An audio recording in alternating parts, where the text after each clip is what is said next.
جی وعلیکم السلام ورحمۃ اللہ وبرکاتہ۔ من صاحب بہت بہت شکریہ من صاحب، آپ کے قلبی جذبات کا میں بڑا شکر گزار ہوں۔ آپ نے بڑی ہمت افزائی فرمائی، اور جو حضرات بیان دے رہے ہیں اور تو ان کا اپنا اختیار ہے، مجھے اس کی فکر بالکل بھی نہیں ہے۔ اور حقیقت یہ ہے من صاحب کہ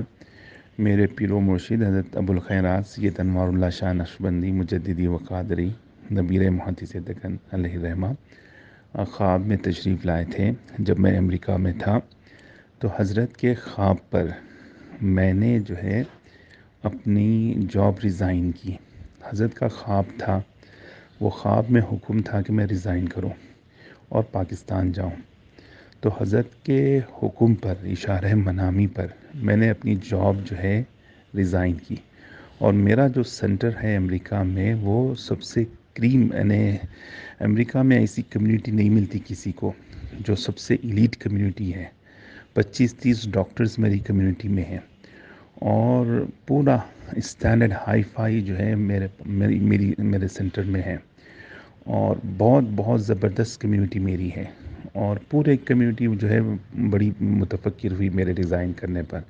لیکن میں نے ان کو سب کو سمجھایا، پھر پوری کمیونٹی کو میں نے لیٹر لکھا، پھر بعد میں نے کمیونٹی کو سمجھایا کہ میں جو ہے ایک لمبے سفر پہ جا رہا ہوں۔ تو پھر میرے پیر و مرشد کے حکم پر کا حکم تھا کہ میں ریزائن کروں اور پاکستان جاؤں۔ تو میں نے اپنا پورا سامان اسٹوریج کیا، وہیں پر میرا پورا گھر کا پورا سامان میں نے اسٹوریج کیا۔ پھر میں جو ہے مدینہ پاک آیا، 1.5 مہینہ میں مدینہ پاک میں رہا، اور میں پاکستان کے مختلف لوگوں سے میں پوچھتا رہا، مجھے پتہ نہیں تھا پاکستان جاؤ تو مطلب کیا تھا۔ تو مختلف بزرگوں سے میں ملتا رہا، مختلف اکابر سے میں پوچھتا رہا کہ یہ خواب کی تعبیر کیا ہو سکتی ہے، کیا کرنا چاہیے۔ کچھ بھی نہیں پتہ تھا۔ جو میرے بزرگ ہو سکتے ہیں میں ان سے یہ اپنے خواب کی تعبیر پوچھتا رہا اور ان سے مشورے کرتے رہا، اور مدینہ پاک میں جب تک تھا تو نقشبندی سلسلے کے مختلف لوگوں سے میں ملتا رہا۔ تو مجھے جو ہے 4-5 جو ہے پاکستان میں خانوادوں کا اندازہ ہوا کہ وہ نقشبندی سلسلے کے پاکستان میں خانوادے کام کر رہے ہیں اور بڑے پیمانے پہ کام کر رہے ہیں۔ تو میرا ارادہ یہ تھا پاکستان آنے کا کہ میں یہ جو ہے خانوادوں کو جاؤں اور وہاں پر جا کے ان کے نظام تربیت کو میں دیکھوں، کیونکہ میرے پیر و مرشد کے پاس مولانا مفتی ولی اللہ قادری رحمۃ اللہ علیہ کے صاحبزادے حافظ عبداللہ مرشد صاحب آیا کرتے تھے، اور بار بار یہ کہتے تھے کہ میاں آج غلام علی شاہ دہلوی رحمۃ اللہ علیہ کے نظام تربیت کو زندہ کرنے کی ضرورت ہے، اور بار بار یہ ذکر کرتے تھے کہ میاں غلام علی شاہ دہلوی رحمۃ اللہ علیہ کی نظام تربیت کو زندہ کرنے کی ضرورت ہے۔ تو یہ بات میرے ذہن میں بھی رہتی تھی، اور حضرت میرے پیر و مرشد علیہ الرحمہ کے ذہن میں بھی یہ بات رہا کرتی تھی کہ پھر دوبارہ جو ہے ایک غلام علی شاہ دہلوی رحمۃ اللہ علیہ کے نظام تربیت کو زندہ کرنے کی ضرورت ہے۔ تو بہرحال مجھے پاکستان جانے کا حکم تھا، اور مجھے ویزا ملنے میں بھی دشواریاں ہو رہی تھی، لیکن میں جو ہے اس بارے میں بہت وہ تھا کہ مجھے ہر حال میں پاکستان جانا ہے، کیونکہ حکم تھا، اور کافی لوگ مجھے ڈرا رہے تھے کہ میں پاکستان نہ جاؤں، لیکن چونکہ مجھے حکم تھا میں جو ہے ہر حال میں آنے کے لیے وہ تھا۔ لیکن کہاں مجھے جانا تھا مجھے بالکل اندازہ نہیں تھا۔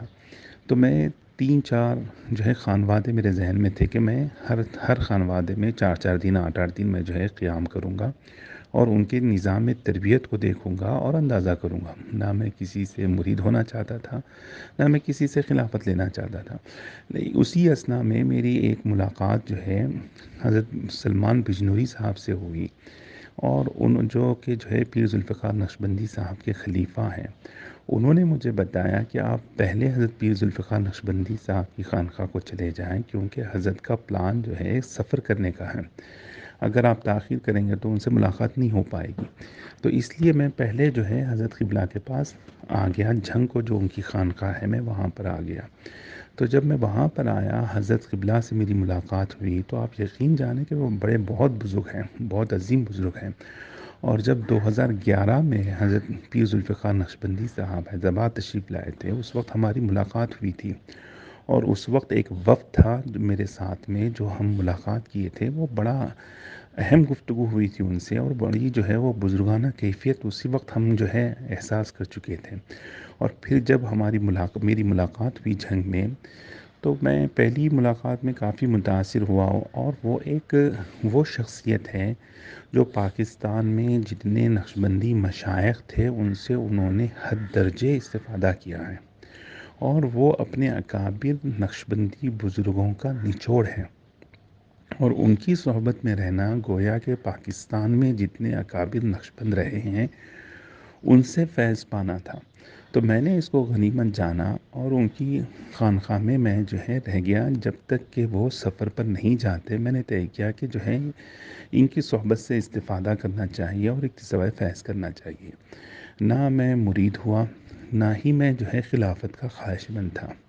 اور وہ شب برات کی رات میں وہ ایک پروگرام، وہاں ان کا پروگرام ہوتا ہے، وہ پروگرام میں شریک رہا، اور مجھے احساس بھی نہیں تھا کہ اس پروگرام میں خلافت دی جائے گی، بالکل بھی مجھے اندازہ نہیں تھا۔ اور جس وقت یہ خلافت کا اعلان ہو رہا تھا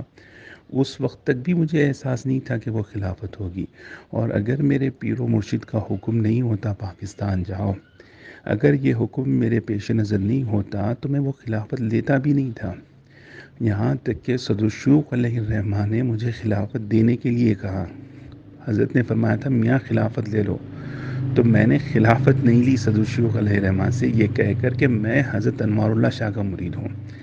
اور حضرت عطا اللہ حسینی صاحب نے کہا تھا کہ میں آپ کو خلافت دینا چاہتا ہوں لیکن جرت نہیں کر رہا ہوں کیونکہ آپ انوار اللہ میاں کے مرید ہیں۔ تو اگر جو ہے مجھے بالکل بھی اس محفل میں، جو محفل ہوئی ہے پیر ذوالفقار نقشبندی صاحب کی، اس وقت مجھے احساس بھی نہیں تھا کہ اس سے پہلے مجھے اطلاع بھی نہیں تھی کہ اس میں جو ہے خلافت دینے والی ہے، اور اگر میرے پیر کا حکم نہ ہوتا پاکستان جاؤ تو میں اس حکم پر خاموش رہا، ورنہ میں جو ہے لیتا بھی نہیں۔ تو میں وہاں پر آیا ہوں اپنے پیر کے حکم پر، اور اس صحبت میں رہا ہوں۔ اور ایک بات یہ بھی ذہن میں رکھنا چاہیے کہ اگر حضرت پیر ذوالفقار نقشبندی صاحب کی کتابیں میرے پیر و مرشد کو پہنچتی تو آپ یقین جانیں کہ میرے پیر و مرشد حیات ہوتے تو وہ مجھے ضرور حضرت پیر ذوالفقار نقشبندی صاحب کی خدمت میں بھجواتے، مجھے ان کی صحبت میں بھجواتے، اور مجھے کہتے کہ میں ان سے استفادہ کروں۔ یہ میرے پیر و مرشد اتنے وسیع النظر تھے، اور بہت وہ ان کی جو ہے وسعت نظری بہت عالی تھی۔ تو میرے پیر انتقال کر گئے تو ان سے کوئی فرق نہیں پڑتا، میرے پیر حیات بھی ہوتے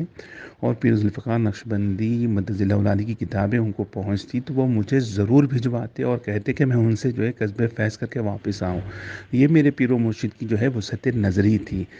آج کل حیدرآباد میں ایک تنگ نظری ہو گئی ہے تو مجھے اس کی بالکل بھی پرواہ نہیں ہے۔ اور دوسری بات یہ ہے کہ جو سلوک کا معاملہ ہے ان کی خانقاہ میں، رات کے اندھیرے میں بھی میں اٹھ کے دیکھتا ہوں تو جو ہے ایک لوگوں میں ایک سالکین کا جو نظم ہے،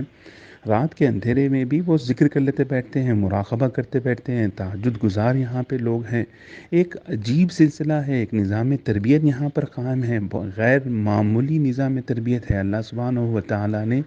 پیر ذوالفقار نقشبندی صاحب کی ذات سے ایک فیض پہنچایا ہے۔ تو خلافت ایک چیز ہے، وہ اب اللہ بہتر جانے اس سے کیا فیض ہوتا ہے کیا نہیں ہوتا ہے،